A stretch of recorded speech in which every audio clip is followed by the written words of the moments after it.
Kaugnay naman sa sitwasyon sa supply ng kuryente sa mga lugar na sinalanta ng Bagyong Christine. Makakausap naman natin si National Grid Corporation of the Philippines and GCP Public Relations Officer Trish Roque. Magandang umaga, Trish. Magandang umaga po, Igan, at magandang umaga po sa ating mga tagapanood.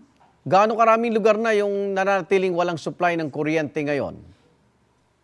Sa ngayon po, Igan, nasa 6 na lugar na lang po yung atin pong nakikitang mga wala pa pong transmission services. So ito Opo. po ay mga nasa area ng Batangas, Camarines Sur, Albay, and parts po ng Eastern Samar at ng Leyte po.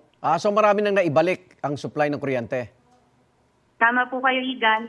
Kahapon po, marami na rin po tayong mga na-restore na areas.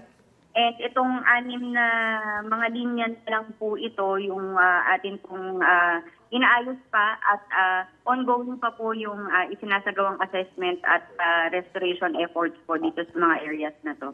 Ano yan, mga nabagsakan ng puno, yung mga poste ninyo?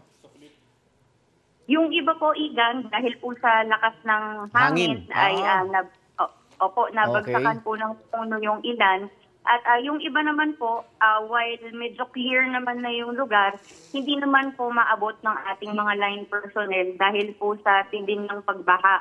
At kinailangan pa pong magsakay ng bangka yung ating pong mga line personnel para makita po yung damage dun sa mga area na yun. Yes. Trish, hanggang kailan ang inaasahan ng ating mga kababayan na maibalik sa normal yung kanilang kuryente? Igan, wala pa po tayong maibigay na exact na araw po o oras. Pero rest assured po na as soon as possible na po at accessible na itong mga areas na ito. Baha, problema nyo, baha. Opo, tama po yun. Yung baha po yung malaki nating problema.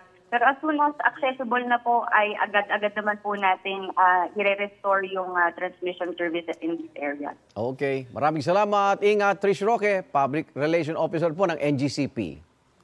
Salamat po. Magandang umaga.